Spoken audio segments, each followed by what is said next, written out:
Ross Taylor का दर्दनाक अनुभव। अब शब्दों और थप्पड़ों के बीच कैसे बन गए क्रिकेट के दिग्गज। नमस्कार, चक दे क्रिकेट देख रहे हैं आप और आपके साथ मैं हूं शिवानी। क्रिकेट केवल एक खेल नहीं है बल्कि यह दुनिया के विभिन्न हिस्सों में लोगों के जीवन का अहम हिस्सा बन चुका है। यह खेल न केवल एक मनोरंजन का साधन है बल्कि यह एक ऐसा माध्यम भी है जिसके जरिए लोग अपनी पहचान बना सकते हैं और अपना आत्मविश्वास बढ़ा सकते हैं और सामाजिक बाधाओं को तोड़ सकते हैं। न्यूजीलैंड के क्रिकेट खिलाड़ी रॉस टेलर का नाम भी इसी प्रकार के खिलाड़ियों में लिया जाता है, जिन्होंने अपने अद्वितीय खेल कौशल के माध्यम से न केवल क्रिकेट की दुनिया में अपने को साबित किया बल्कि समाज के सामने नस्लवाद और भेदभाव के खिलाफ एक साहसिक उदाहरण प्रस्तुत किया है।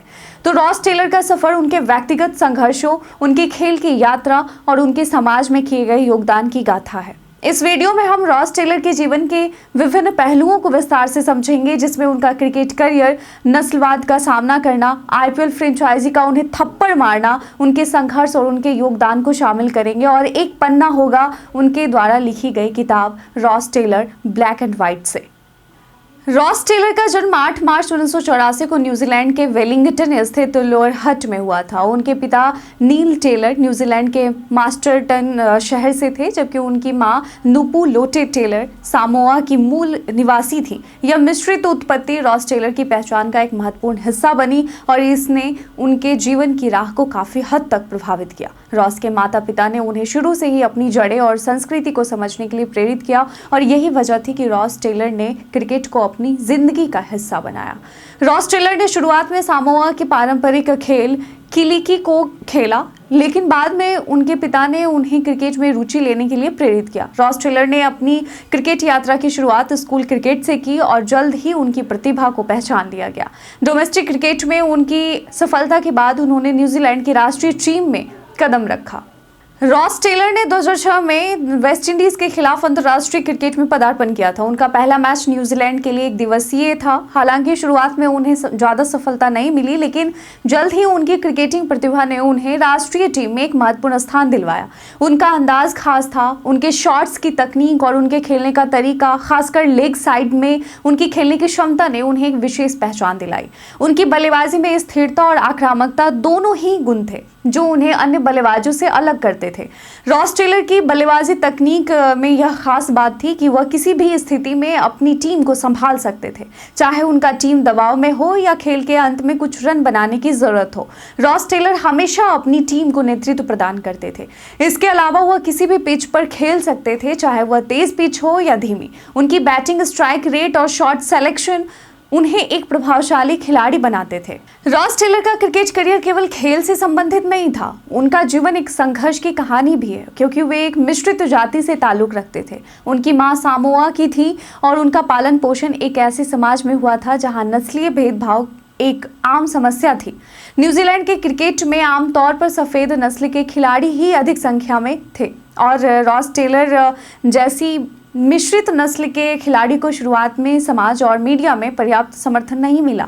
नस्लवाद की यह समस्या न केवल रॉस टेलर के क्रिकेट करियर को प्रभावित करती थी बल्कि उनके व्यक्तिगत जीवन में भी यह एक बड़ा चुनौती बनकर उभरती थी। उन्हें कई बार अपनी नस्ल और पहचान के कारण आलोचनाओं का सामना करना पड़ा। अपनी लिखी किताब में टेलर ने बताया है कि कई बार ऐसा होता था कि उनके खराब शॉट खेलने पर काफ़ी गंदे शब्दों का इस्तेमाल किया जाता था, लेकिन बाकी बल्लेबाजों के साथ ऐसा नहीं होता था। उन्होंने कहा, एक साथी खिलाड़ी मुझसे कहता था कि रॉस, आप आधे अच्छे आदमी हैं, लेकिन कौन सा आधा अच्छा है?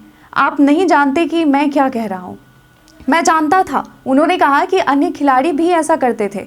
उन्होंने कहा, न्यूजीलैंड का श्वेत खिलाड़ी इन टिप्पणियों को सुनकर सोचता होगा कि ठीक है, यह सिर्फ एक मजाक ही तो है, लेकिन वह इसे श्वेत व्यक्ति के रूप में सुन रहा है और यह उसके जैसे लोगों को नहीं कहा जा रहा है। ऐसे में कोई उन्हें रोकता टोकता नहीं था।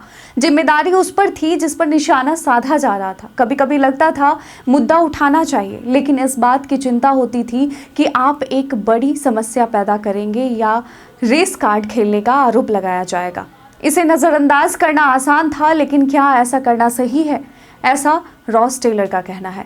टेलर ने आगे कहा, मैं स्पष्ट कर दूं कि मैंने 1 मिनट के लिए भी कभी नहीं सोचा कि उन्होंने नस्लवादी दृष्टिकोण से टिप्पणी की। मुझे लगता है कि वे असंवेदनशील थे और उनमें खुद को दूसरे व्यक्ति के स्थान पर रखकर सोचने की कमी थी। उनके लिए यह सिर्फ एक मजाक था, लेकिन जिन पर निशाना साधा जाता था उनको लगता था कि उन्हें अलग तरह से देखा जा रहा है।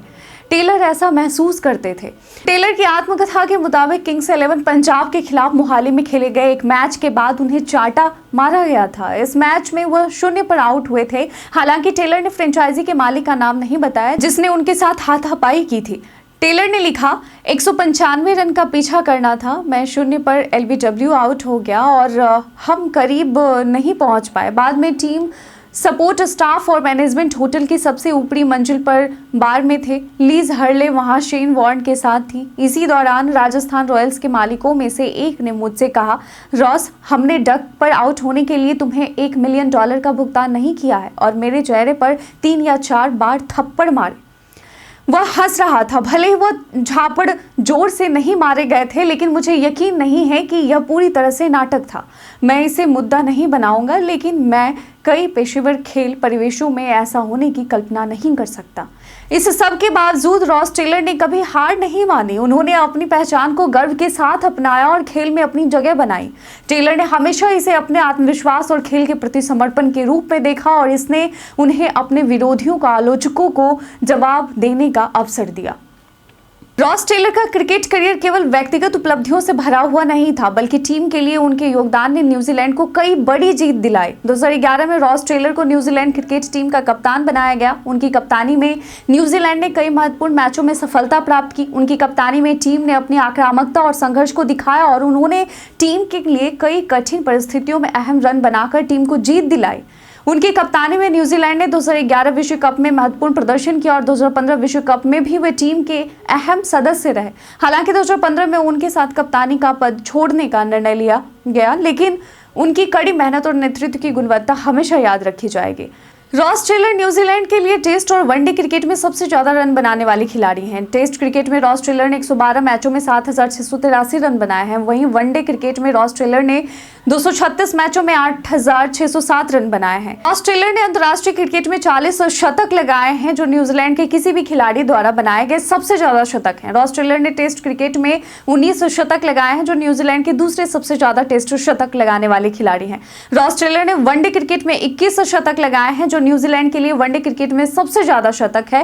रॉस टेलर ने क्रिकेट के तीनों फॉर्मेट में 100 से ज्यादा मैच खेले हैं। रॉस टेलर ने अंतर्राष्ट्रीय क्रिकेट में 272 छक्के लगाए हैं, जो उन्हें इंटरनेशनल क्रिकेट में सबसे ज्यादा छक्के लगाने वाले टॉप 10 खिलाड़ियों में शामिल करता है।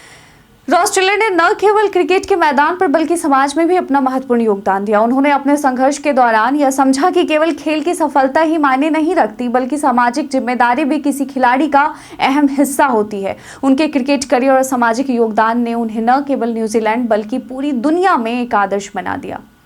क्या आपको लगता है कि इस तरह के विवाद खिलाड़ियों के करियर पर असर डालते हैं? किसी के लिए भी ऐसी स्थिति क्या सामान्य रहती होगी? आपको क्या लगता है, वो आपको कैसे खिलाड़ी लगे? अपना जवाब हमें कमेंट सेक्शन में लिखकर ज़रूर बताइएगा। आज के वीडियो में बस इतना ही। धन्यवाद।